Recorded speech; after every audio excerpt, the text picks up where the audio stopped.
When I took the job at the nursing home, I had no big plans or special expectations. I was 26. After my father died, I just shut down. Slipped into autopilot mode, eating, sleeping, getting up, as if my body was going along and my mind was left sitting on the edge of the bed. My mom died when I was 7. Even though it had been almost 20 years, I still felt her loss like a hole in my shoulder. It seemed to be healed, but if you heard it, it would ache all the way down my spine. My father kept quiet. Didn't cry at the funeral. Never threw away mom's things. He just stopped looking me in the eye one day.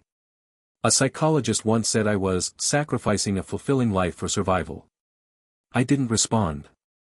I just thought, sometimes surviving is the only way to be in any kind of shape.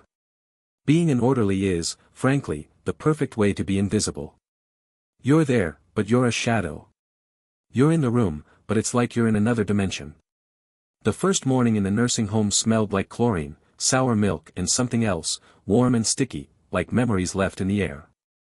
Everything was in its place, the first aid kit on the third shelf, the rooms with signs like in old movies. Shift started at 7 o'clock, ended at 7 o'clock, and those were the best hours I'd had in months. You don't get a tap on the shoulder here. They don't call you to the bar.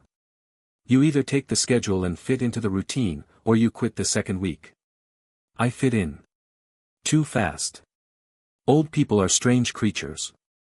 Some are like children, some are like ghosts. They can be polite, forgetful, angry, sentimental, frighteningly calm or suddenly abrupt. Everyone has a suitcase of pain, and you never know when it will open. Laura, the head nurse, showed me around the ward. Her heels clacked across the floor with such confidence it was as if she'd been born here. Room 108, Mrs. Rose. Afraid of water, don't leave the faucet on. 202, Mr. Hardy. Plays chess, but is always trying to screw you over. 213, Harold Lamb. Doesn't like people. Doesn't like food. Doesn't like to breathe. Watch out for the Claude type. I grinned. All at once. Last year he tried to throw a tray at me. Reason was conspiracy. Don't argue with him. Better just do the routine and leave. I nodded. At that moment, it just seemed like a strange character. Now I think it was a warning. A quiet bell. I ran into Harold on the 4th day. He was sitting by the window, his back to the entrance. Hands on the armrests, head slightly down, like those who have been waiting for the end for a long time, and no longer even hope it will come suddenly.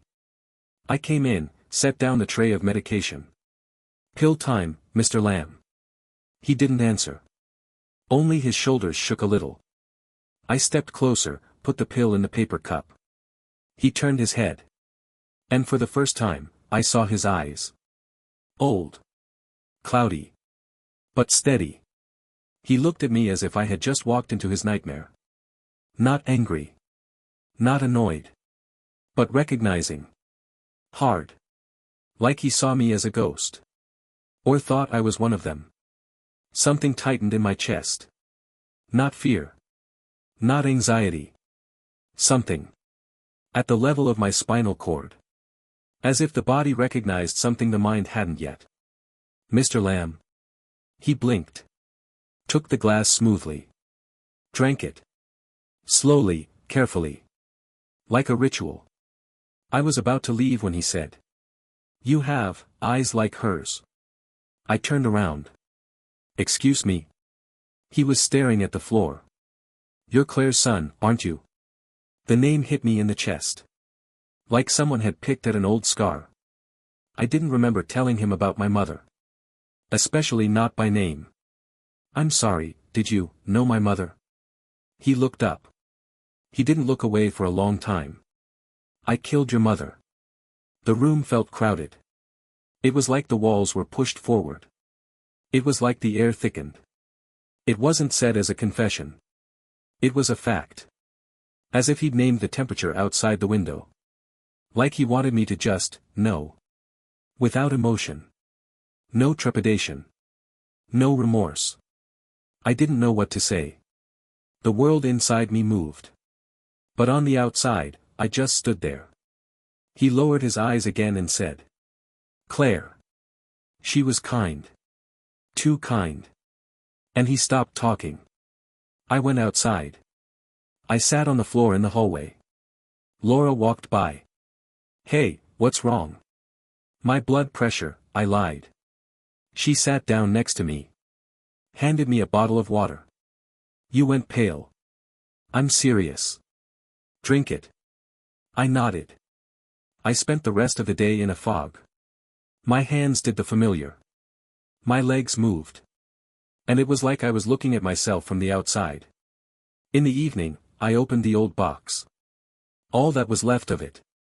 A picture of me in the arms of a woman with warm eyes. A letter, handwriting in which I could feel her voice. A newspaper clipping.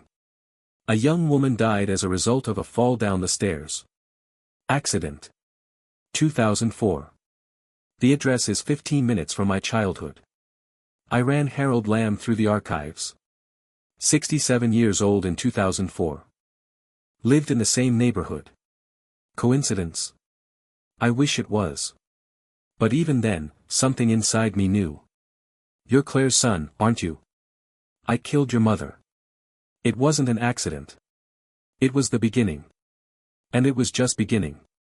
The next day I came early. Much earlier. In the morning, everything fell out of my hands. Thermometer, broke. The mug, spilled tea. There was only one face in my head. One voice. "You're Claire's son, aren't you?" I waited for him to refuse to speak. That he wouldn't remember. That it was all bullshit. Old tape. A confused tape. But Harold sat the same way, by the window. Hands on his stomach. Eyes wide open. As if nothing had happened. Like his confession hadn't punched a hole right under my ribs. I went into the room.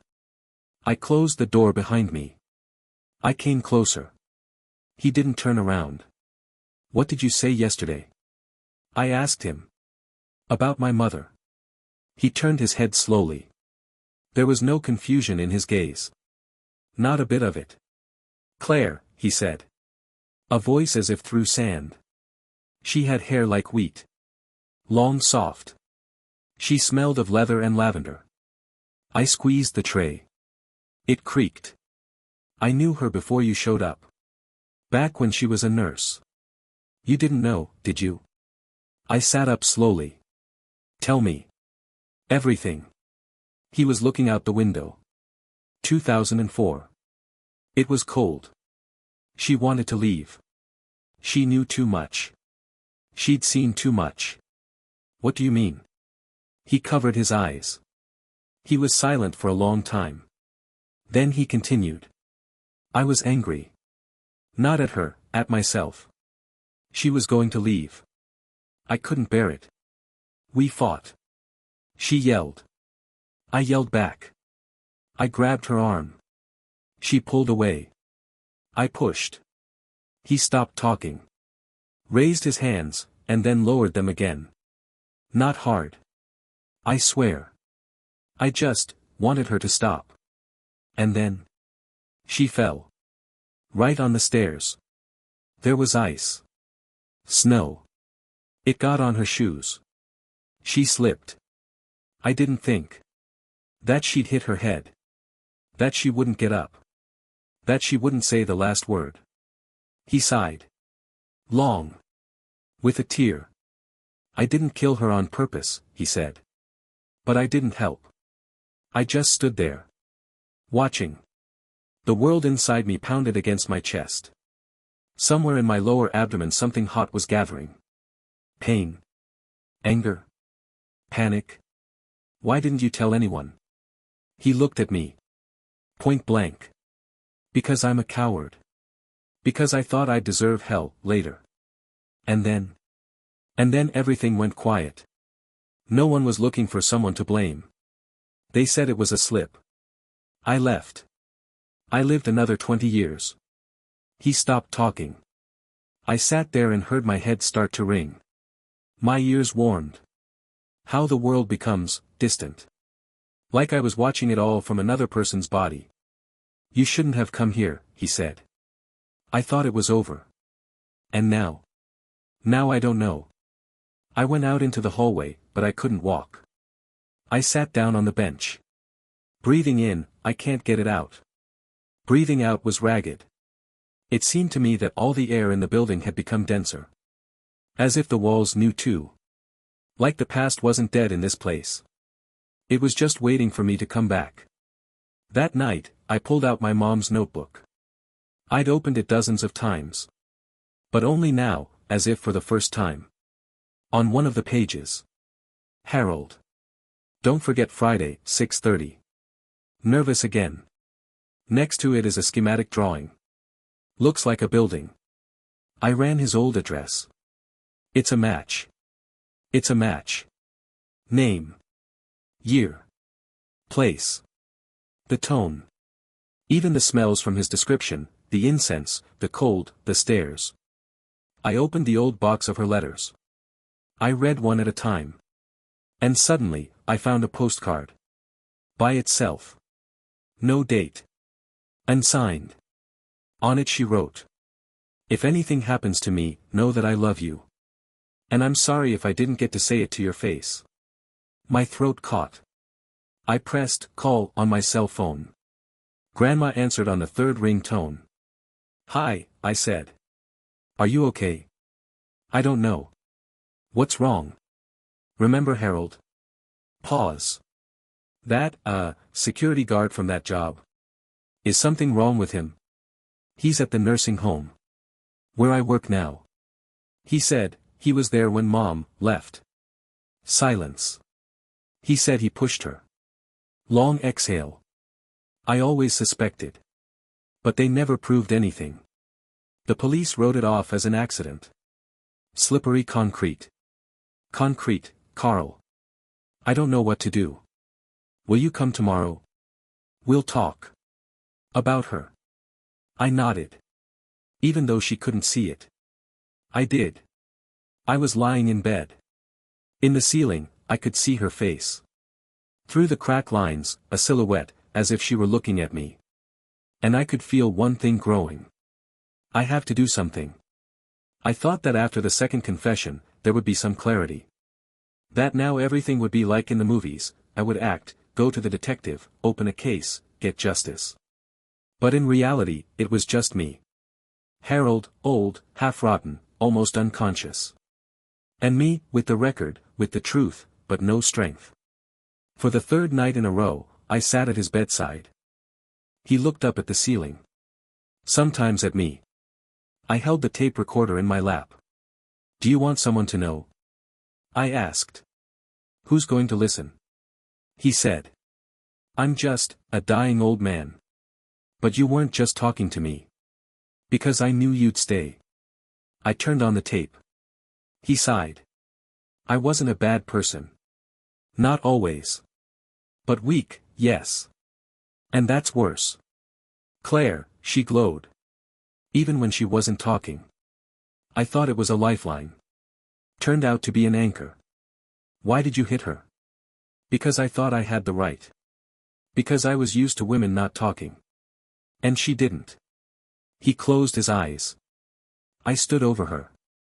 She was whispering. Barely audible. Not for herself. She was asking for you. Tell him I love him. And I didn't say anything. I turned off the recorder. You expect me to forgive you? No. Or understand? No. Then why? So you know I didn't leave with it inside me. That at least someone knew. The next day, I took the tape to the police. Detective Barton listened for a long time. Didn't interrupt once. When it was over, he put the tape recorder on his desk. That's strong. But not enough. I clenched my fists. He admitted everything. We don't have a body. There's no forensics to indicate a violent death. It's all been written off as a fall. No witnesses. No case file. And this is just audio. This is my mother's life. And I realize that. But the court won't care. I looked at him. He sighed. Mr. Hart, if I could put people away for confessions, I wouldn't have a free hand. But the system demands more. And it's a deaf one. Especially to the past. I stood up silently and walked out. I wandered down the street. The weather was warm, but I shivered, wrapped up in my jacket. As if trying to hide not my body but the very idea of justice. In the evening I didn't go home. I took a wrong turn. I went to the bridge. I stood. I looked down. I didn't want to jump. I wanted someone to say, "You did your best." But no one did. I went back to the nursing home at night. Laura met me at the door. She wasn't surprised. "Is it bad?" "Worse." "The police?" "They said, no evidence." She nodded. She took me to the infirmary. Made tea. I wanted to say something, she said quietly. I looked up. When I was 18, my stepfather beat my mother. I hated him. And one day, I stole sleeping pills from a friend. A lot of them. So many that one dose would have been enough. I didn't say a word. I came home with it in my pocket. He was yelling again. And I stood in the hallway thinking, now. But I didn't. I just couldn't. Why not? Because if I did, I'd be him. And I didn't want to. I didn't want my life to belong to pain. On the 5th day, I picked up an ampoule. Emergency pain medication. In large quantities, cardiac arrest. I held it in my hand. In the other, a syringe. And I thought. About my mother. About the blood on the steps. About Harold, who said, "I don't apologize." I went into the room. He was asleep. The window was open. The curtain was fluttering. I stood with the syringe. For a long time. He opened his eyes. Looked at me. He saw everything. And nodded.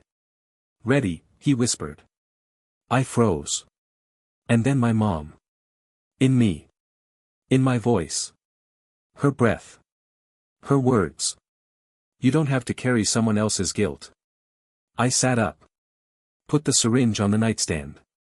I rested my forehead against the palms of my hands. "No," I whispered. "I'm not you." He stared. He didn't say anything. I went out. Laura was waiting in the hallway. "Is everything all right?" "Yeah." I gave her the syringe. "Take it back to the pharmacy." I didn't. She nodded. And I think she smiled. Just a little bit. For 3 more days, I just sat there. Not talking. Harold hardly spoke. Then one day, he whispered. "You didn't become a monster." I didn't answer. But I knew he was right. After everything I'd heard from Harold, something died inside me. Not him.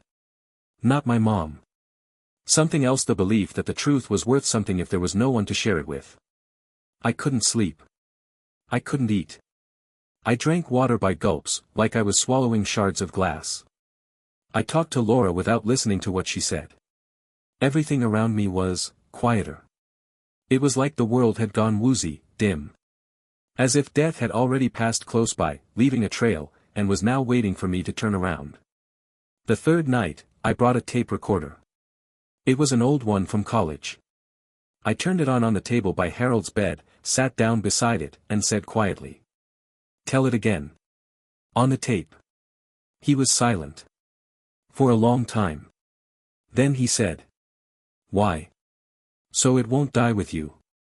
He nodded. Slowly, with effort. Turned on his side. Pause.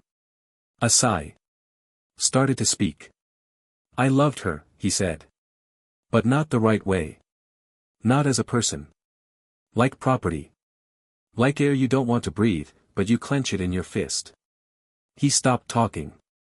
Then he continued. "We fought. I was making things more complicated. She was trying to save what was already rotten. I didn't realize then that kindness is not weakness. That forgiveness is not weakness. I do now. Too late." He coughed. Blood on his handkerchief. I handed him a glass. He refused. She wanted to leave. I wouldn't let her. I grabbed her. Screamed. She screamed back. I pushed. How hard? I don't know. Just enough to hit her. Her head. The slab.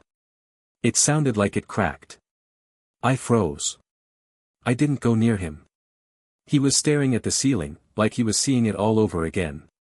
I turned off the recorder. He didn't ask for it. I went out into the hall.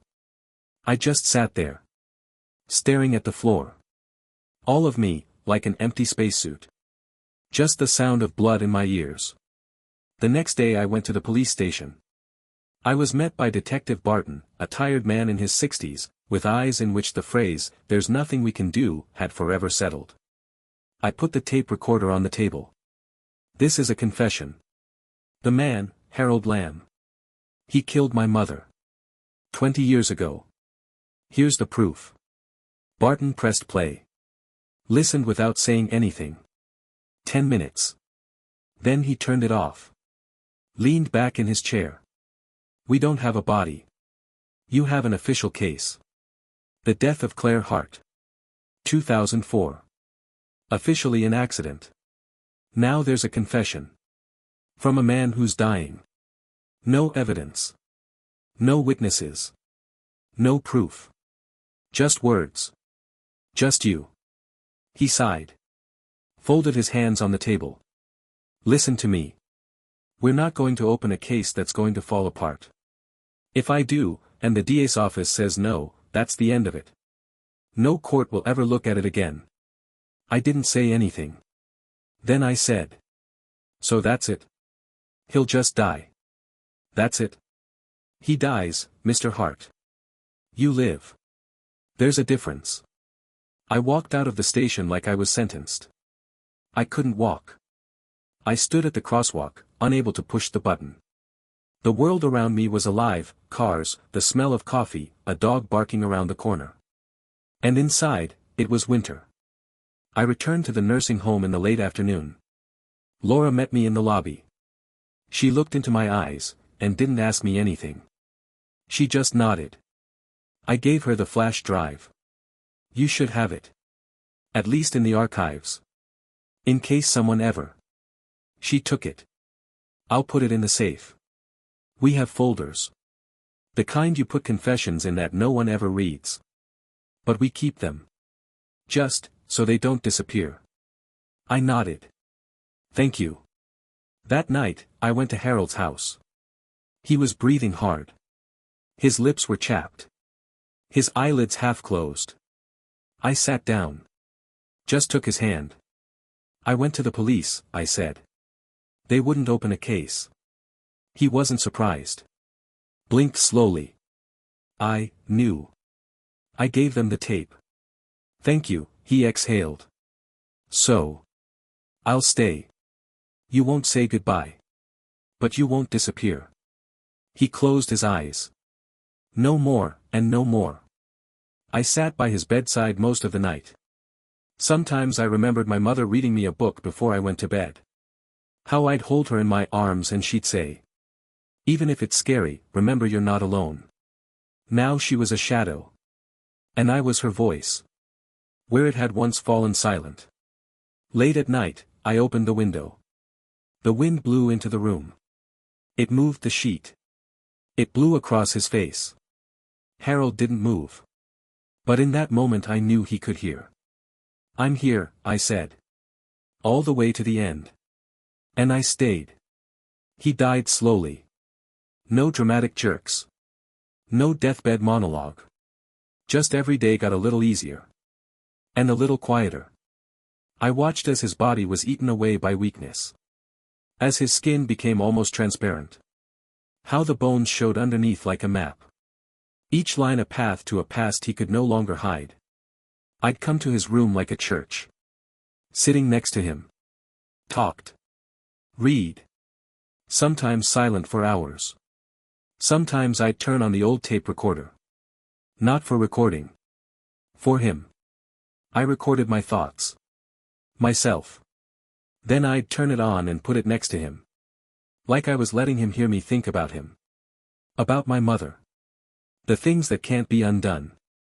At some point, it was clear he wouldn't last a week. Laura said. It's an agonal state. Everything fades away. There's almost no exchange. Organs shutting down one by one. I nodded. I'll stay. She didn't argue. The last few days have been timeless. I'd wake up, drive to his place, drink coffee in the hallway. I'd read The Little Prince aloud to him. Mom loved that book. Remember, Harold? I used to say. You can't see the most important things with your eyes. Well, you couldn't see the most important things. You saw power. Control. Fear. Mom was the light. You extinguished it. But it passed into me. On the 5th day, I brought a box. Inside were her old letters. Her notebook. A photograph. And a shirt. I put them next to each other. He didn't move. But I could see by the flutter of his eyelids that he knew. Sometimes people came by. Orderlies, nurses, even old men. Some brought tea. Some just nodded. One day one of the women, Mary, 92, with memory loss, came over, stroked his head and said. You think again that no one remembers. But we're here. She walked away. And the truth remained in the room. I wasn't expecting miracles. I wasn't expecting redemption. I just didn't want him to die unnoticed. Because even if he is unnoticed, then what about the others? The ones who died for real. Who were good. A light. A soft voice in the dark. People like her. On the 6th night, he spoke. Through the wheezing. Through the brokenness. She held my hand. That night. After the fight. I was standing on the stairs, and she said, You can stop now. It can still be fixed. A pause. A long one. And I didn't stop. He cried. For the first and last time. I took his hand. I don't forgive you, Harold. But I won't let you die in silence. Because even the worst must be heard. So it won't happen again. He nodded. He died in the morning. Without words. Without a final look. No sound. I walked in and knew immediately. It was empty. He was here. Now he wasn't. I pressed the call button. I sat down. I looked out the window. I waited. Laura came in. She looked at the monitor. Checked my pulse. That's it, she said. That's it, I said again. You were with him until the end. That's all I could do. The body was cremated 3 days later. No relatives. No ceremony. I was alone. I put the flash drive in the urn. And the letter. You didn't become invisible. You remained someone heard. Not forgiven. But heard. I drove to the river. Sat down on the same rock where Mom and I had been. I was holding an ashtray. In it was a letter to her. I knew it by heart. Mom. He died. But I stayed. Not by revenge. Not hate. I was left with a memory. For you. I set the letter on fire. I watched the lines burn. The ashes swirled like they wanted to stay. And then it flew away. It's been 3 months. I still work in the house. I still read books by the bedside. I can still hear the rustle of breath, the last thing left of a man. But now, I'm no longer running from the past. I don't forgive. But I don't hide it. I just remember. In the archives, in a locked compartment, there's a folder. It says on it. Harold Lamb. Confession. Not investigated. Not forgotten. Sometimes I look in there. Just to make sure it's still there. Just to remind myself. We haven't forgotten. Sometimes I dream about my mom at night. Not in white. Not an angel. Just her. The one who read me fairy tales. The one who frowned when I scratched the table. The one who hugged me for no reason. I wake up and I know she was there. Which means I'm not alone. Sometimes it's more important not to forgive. It's more important not to forget. To keep the truth alive. To keep the light alive. For someone to stay.